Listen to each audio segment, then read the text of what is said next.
Salut les gars, aujourd'hui nous avons ici un... Ouais, j'ai dit les gars, ah, il y a misogyne, mais non je suis pas misogyne, les gars c'est comme pensez aux ricains, c'est hi guys, ça veut dire tout le monde, c'est toute la bande, petit, grand, moyen, large, épais, fin, bas du cul, haut du front, c'est pas un problème, c'est tout le monde. Donc un colis de tonton GS, là-dedans nous avons une machine que tonton GS aimerait vendre. Si je vous la donne, ça c'est pas gagné. On a...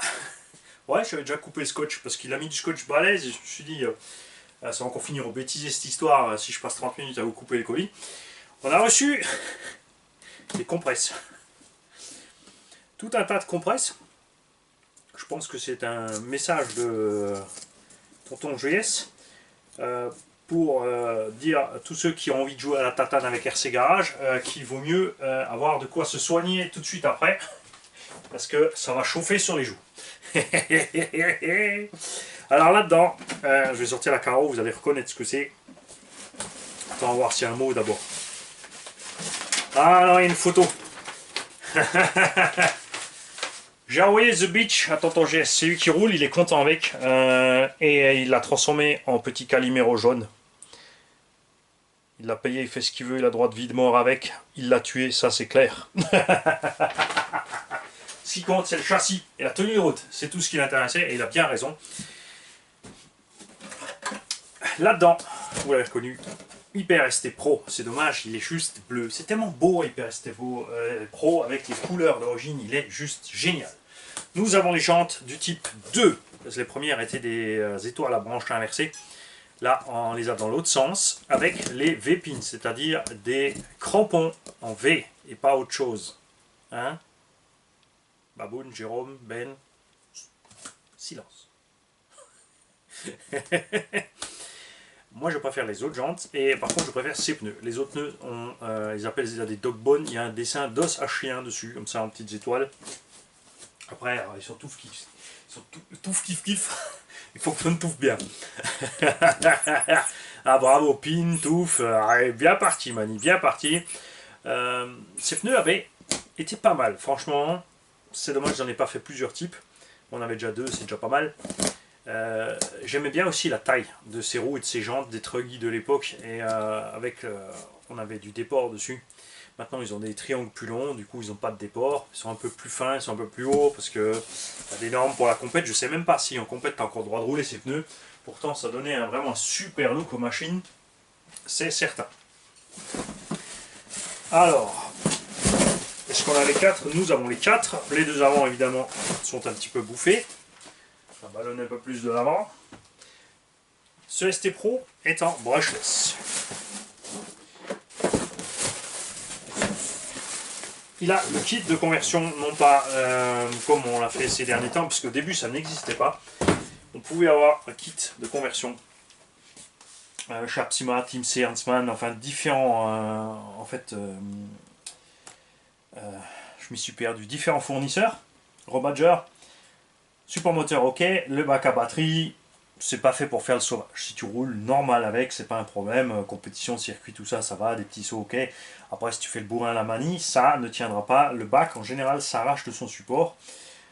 Il y a aussi une plaque ici qui est fixée à la place du support moteur d'origine thermique pour fixer le bac. En général, je supprime ça parce que c'est déjà du poids en moins et je visse le bac directement dans le châssis. Je fais mes filetages dans le châssis, ce qui permet d'avoir la tête fraîche à l'intérieur du bac, donc plus d'arrachement de ceci. On a des porte-fusées avant ou moyeux, c'est cette pièce-là en alu 70-75. Tourelle alu 70-75 fraisée. Cale de train avant fraisée. Cale de train supérieure fraisée polie. Renfort de train avant alu 70-75, sur platine de châssis 70-75, deuxième renfort 70-75, relié donc au support d'aileron à la cellule arrière avec une cale 70-75 à l'intérieur, pour éviter l'écrasement ici à ce niveau-là.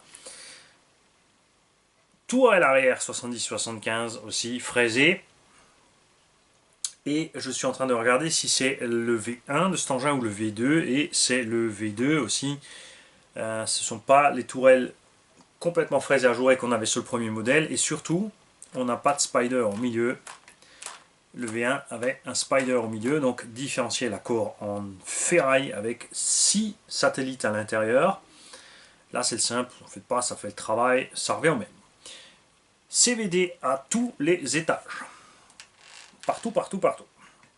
Avec ça, tu es tranquille. Amorto 16 mm, c'est pas du tout le dernier modèle, les nouveaux modèles se montent pour ceux qui veulent, mais ceux-là ils font très bien le boulot, moi j'aimais bien. C'est juste niveau suspect, si tu pars en 6S ou avec des motorisations lourdes, ces ressorts sont pas tout à fait de taille et ils nécessitent de mettre beaucoup de cale, mais tu le durcis pas, tu fais qu'augmenter la compression.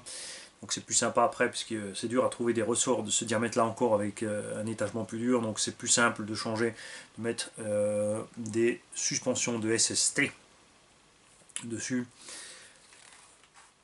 Châssis en dessous aussi 70-75, c'est pas encore l'option, celui-ci tu vois est dedans complètement plat, puisqu'il y a le châssis option en fraisé qui existe pour ce modèle, quoique c'est le châssis du V1, tu vois, regarde, on est beaucoup plus large à ce niveau là, on est beaucoup plus large, parce que le V2 il est plus fin ici, ça c'est assez rigolo.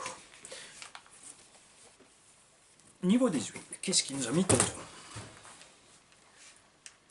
Ah voilà, diff centrale hyper détendue, ce qui explique l'usure des pneus avant. Diff avant, ça va, moyen. Et diff arrière, oh, méga dur. On a donc ici une drifteuse. Mais comme ton huile de diff centrale est trop souple, tonton, tu te retrouves avec les roues avant qui prenaient la puissance qui ballonnait. Donc, résultat, le durcir le train arrière ne sert pas à grand chose. Si tu veux durcir ton diff arrière, il est impératif de durcir ton diff central pour passer la puissance derrière et non devant. Quand tu as de l'huile de diff trop souple, ici, ça part tout sur l'avant et tu ne profites pas de tes réglages arrière comme il faut. On va évidemment le nettoyer. On va changer ses huiles, on va faire les petits réglages qu'il faut. Je mettrai des roues dessus, on posera juste un combo dedans pour le poids, pour voir les niveaux de réglage suspension. Et voilà. Et on va voir avec tonton Sylvain ce qu'il en veut. Si vous êtes intéressé, vous me mailez sur rcgage68gmail.com. On a aussi un petit bac de réception dessus. Donc on a tout ce qu'il faut. Ça c'est sympa, en 6S il encaisse c'est sûr, mais en 4S c'est déjà bien sympa aussi. Et on va aussi se pencher sur la fixation du Vario, puisque je peux que vous conseiller, c'est de prendre la clampe Traxxas pour Erevo et Summit pour fixer un Castle Mamba Monster, ou un bac RPM pour fixer le Vario. Donc tu fixes ton bac au châssis. Pardon, excuse-moi à l'instant. Merci. Et ensuite tu fixes le Vario dans la clampe. Tu verrouilles la clampe, ce qui fait que tu es tranquille. Là, on aura le poids évidemment à l'arrière, donc on est bien en 4S. Si tu passes en 6, il est préférable de passer la batterie sur l'avant pour mieux utiliser la charge. L'aileron blanc qui était peint en noir. Caca, qu'est-ce que tu as fait, tonton? On a le support d'aileron qui est bousillé. Ouais, celui-là il est cuit. Il existe RPM pour Arma. Ça se monte pas tout à fait, mais c'est adaptable. On a essayé sur plusieurs autres truggies d'ailleurs. Ce truc RPM est assez sympa. Mais là, si ça se trouve, j'ai encore de quoi faire. Et dans la boîte, nous avons un moteur 4274 2200 kV Robitronic. On fera ça uniforme au niveau des gaines thermo, vous en faites pas. Et son Quick Run 150, 11 fonctions réglables et un servo no name. Made in China, ça c'est rien de nouveau. Encore on a lu, mais on ne sait pas ce que c'est comme servo. On voit vraiment mal. Il a de fonctionner. Pignon métal. Donc si tonton tu sais encore ce que c'est comme servo, tu nous tiens au jus et on va voir ça. Et tu vois, celui-là, ouais, je vais le nettoyer pour vous le faire beau, parce que c'est quand même plus sympa de vous présenter une belle caisse, mais comme ça vous voyez l'état dans lequel ça arrive. Et comme ça, il n'y a pas de... c'est transparent en fait. Hein. On a une petite usure au niveau des axes de noix de cardan, pas des noix de cardan, mais des axes de cardan. Parce que la matière est un peu plus molle pour ne pas bouffer les noix, tu bouffes les cardans, donc tu changes tes cardans si besoin. Certains d'entre vous ont eu des soucis avec des cardans à air qui plient. Ça, ce sont les vrais, les gros. Les V2 sont plus fins et ils plient et ils peuvent sortir. Et on a constaté avec le natateur, que ça arrive en plein débattement de suspension. Donc nécessaire de mettre une petite cale ici, une petite durite sur la tige d'un morteau pour brider le plein débattement et du coup la noix ne sort pas. Et si ça me prend, je vous ferai même un run.